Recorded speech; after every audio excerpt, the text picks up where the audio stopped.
अगर आपकी सरकारी नौकरी लगने वाली है और आप पर किसी ने फर्जी एफआईआर दर्ज करवा दिया है तो इस कंडीशन में आपकी नौकरी पर क्या असर पड़ेगा, या फिर आप कोई गवर्नमेंट जॉब कर रहे हैं और इस कंडीशन में आप पर किसी ने किसी वजह से फर्जी केस कर दिया है तो क्या होगा। और एक टॉपिक को आज हम और डिस्कस करेंगे इस वीडियो में कि पुलिस द्वारा एफआईआर ना लिखा जाए तो क्या करना चाहिए। तो फ्रेंड्स, वीडियो में लास्ट तक बने रहिएगा और चैनल पर नए हैं तो चैनल को सब्सक्राइब कर लीजिए, बेल आइकन को प्रेस कर लीजिए ताकि ऐसे ही कानून की जानकारी की वीडियो की नोटिफिकेशन आपको मिलती रहे। तो सबसे पहले हम जानते हैं कि पुलिस द्वारा एफआईआर ना लिखा जाए तो क्या करना चाहिए। उससे पहले मैं आपको बता दूं कि अपराध होते कितने प्रकार के हैं। अपराध दो प्रकार के होते हैं। पहला होता है कॉग्निजेबल ऑफेंस यानी कि संज्ञेय प्रकार का अपराध, और दूसरा होता है नॉन कॉग्निजेबल ऑफेंस यानी असंज्ञेय प्रकार का अपराध। अब कॉग्निजेबल ऑफेंस क्या होता है, जैसे किसी का सर फोड़ देना, हड्डियां तोड़ देना मार मार कर, या फिर कोई गोली चला दे, तो ऐसे सब मामले कॉग्निजेबल अपराध की श्रेणी में आते हैं। ये गंभीर प्रकार के अपराध होते हैं। और नॉन कॉग्निजेबल ऑफेंस में जैसे किसी को थप्पड़ मार देना, आज छोटा मोटा अपराध असंज्ञेय यानी नॉन कॉग्निजेबल अपराध की श्रेणी में आता है और ये जमानतीय होता है। ओके। सीआरपीसी 1973 के चैप्टर 12 सेक्शन 154 में यह कहा गया है कि पुलिस को मैंडेटरी है एफआईआर लिखना जरूरी है। अब जैसे किसी व्यक्ति का अदर किसी भी व्यक्ति के साथ, मान लीजिए आपका किसी व्यक्ति के साथ लड़ाई हो गया है और गहरी चोट लग गई है, मान लीजिए आपके सर पे ज़्यादा चोट लग गई है और आप पुलिस स्टेशन पहुंचते हैं एफआईआर लिखाने के लिए, फिर भी पुलिस उसका यानी आपका एफआईआर नहीं लिखती, तो फिर आपको डीएसपी के पास जाने का अधिकार है। अब आप डीएसपी के पास जाएंगे, एफआईआर दर्ज करवा सकते हैं, और अगर डीएसपी भी किसी वजह से आपका एफआईआर नहीं लिखता है तो आपको अधिकार है एसपी के पास जाने का। आप एसपी के पास जा सकते हैं और मामला बताकर एफआईआर दर्ज करवा सकते हैं। अब मान लीजिए एसपी भी नहीं सुनते हैं तो भी आपके पास एक रास्ता और है, आप फिर मजिस्ट्रेट कोर्ट जा सकते हैं, क्योंकि मजिस्ट्रेट के पास पावर है, या तो वो डीएसपी या एसपी को बोलेंगे एफआईआर लिखने के लिए, नहीं तो मजिस्ट्रेट खुद एफआईआर लिख सकते हैं। और फिर एफआईआर को पुलिस स्टेशन भेजकर आदेश देंगे कि इस एफआईआर को अपने डायरी में नोट किया जाए और इसकी सत्यता का जांच किया जाए। एक बात और बता दूं मैं आपको कि आप मजिस्ट्रेट से बोलकर पुलिस के खिलाफ भी कंप्लेन दर्ज करवा सकते हैं। जी हाँ, बिल्कुल, क्योंकि आपके जो पुलिस स्टेशन में आप एफआईआर लिखवाने गए थे वहाँ भी नहीं लिखा गया, डीएसपी भी ने नहीं लिखा और एसपी ने भी नहीं लिखा, तो आप इन लोगों के खिलाफ भी मजिस्ट्रेट में आप कंप्लेन दर्ज करवा सकते हैं।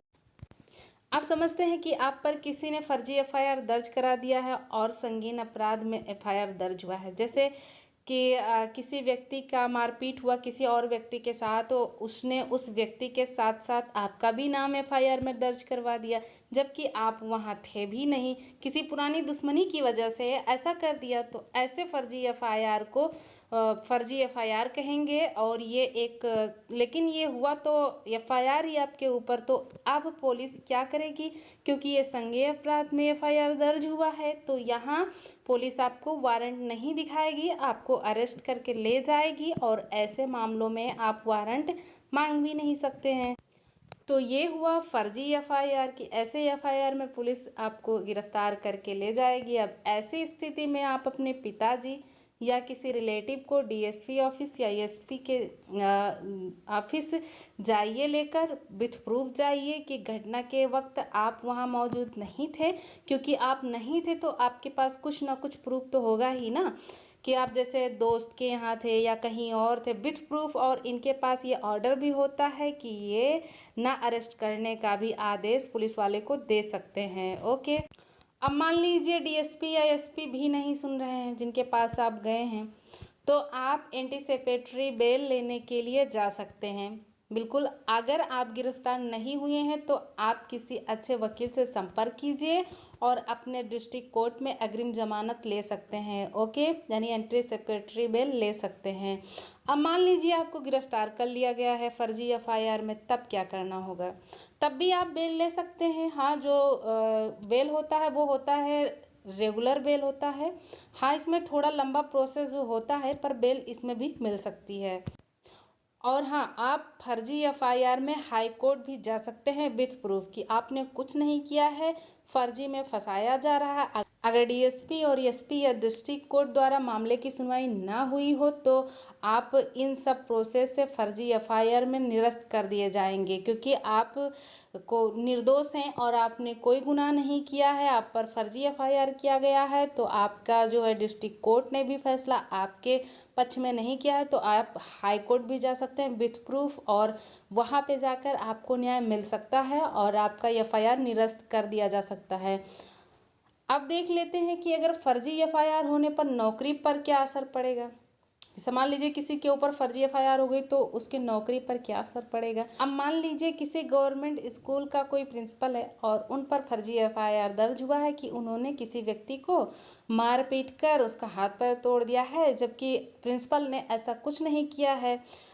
ऐसा एफआईआर उनके खिलाफ दर्ज हुआ है तो आप जान लीजिए एफआईआर होने से तो उनकी नौकरी नहीं जाएगी, पर अगर उन्हें अरेस्ट करके पुलिस ले जाती है तो स्कूल द्वारा प्रिंसिपल को सस्पेंड कर दिया जा सकता है। ओके, अब मान लीजिए डिस्ट्रिक्ट कोर्ट द्वारा सजा सुना दी जाए, तब भी आपकी नौकरी नहीं जाएगी, क्योंकि आप तुरंत हाई कोर्ट में अपील कर सकते हैं। जब तक आप अपील में रहेंगे तब तक आपकी नौकरी नहीं जाएगी और आपकी नौकरी बच जाएगी, क्योंकि आपके पास प्रूफ है कि आपके ऊपर फर्जी एफआईआर किया गया है। अब मान लीजिए हाई कोर्ट द्वारा भी सज़ा सुना दिया गया है और सुप्रीम कोर्ट ने भी सुना दिया है सज़ा आपको, तब आपकी नौकरी जाएगी, अन्यथा नहीं जाएगी। ओके, क्योंकि ये सब प्रोसेस संज्ञेय अपराध में होते हैं। सबसे ज़्यादा ज़रूरी है इन सब मामले में कि आप अपील में ही रहें, तभी आपकी नौकरी बच सकती है, क्योंकि आपने अपराध नहीं किया है और आप पर जो है फर्जी एफआईआर किया गया है, आपके पास प्रूफ है, तो आपकी नौकरी बच सकती है, अन्यथा नहीं।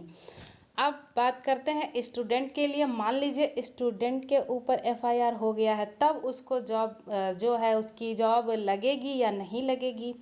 मान लीजिए फॉर्म भरा है किसी भी सर्विस के लिए, किसी स्टूडेंट ने फॉर्म भरा है और उसके बाद एफआईआर होता है, तो जब आपकी ज्वाइनिंग लगेगी तब आपको हलफनामा देना पड़ेगा। हलफनामा में स्टाम्प पेपर पर लिखकर देना पड़ेगा कि हाँ, हमें इस केस में फंसाया गया था और बेगुनाही का सबूत जो है डिस्ट्रिक्ट कोर्ट में दे चुके हैं, यहाँ मुकदमा चल रहा है, तो आपकी जॉब हो जाएगी और आपके जॉब पर कोई खतरा नहीं होगा।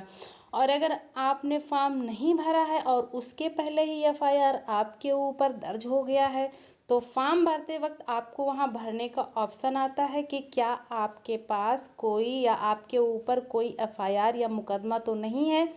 अगर है तो आप उस पर क्लिक करके एफआईआर का डिटेल दे सकते हैं और वहाँ पे फिल कर सकते हैं, फॉर्म भर सकते हैं। इससे भी आपके नौकरी पर कोई इफ़ेक्ट नहीं पड़ेगा। ओके, तो आई होप मैं आपको समझाने में सफल रही होंगी कि जब किसी के नौकरी लगी हो या नौकरी कर रहा हो या नौकरी लगने वाली हो तो फर्जी एफआईआर हो जाए तो उससे नौकरी पर क्या असर पड़ेगा, और अगर एफआईआर पुलिस द्वारा ना दर्ज की जाए तो हमें क्या करना चाहिए। तो उम्मीद है आपको ये वीडियो पसंद आया है, और अगर वीडियो पसंद आया है तो अपने दोस्तों में, अपने फ्रेंड सर्कल में, अपने फैमिली मेम्बर में हमारे इस वीडियो को ज़्यादा से ज़्यादा शेयर करिए और चैनल को सब्सक्राइब करिए, हमें सपोर्ट करिए। इसी के साथ मिलते हैं नए वीडियो में, तब तक के लिए friends take care, bye bye.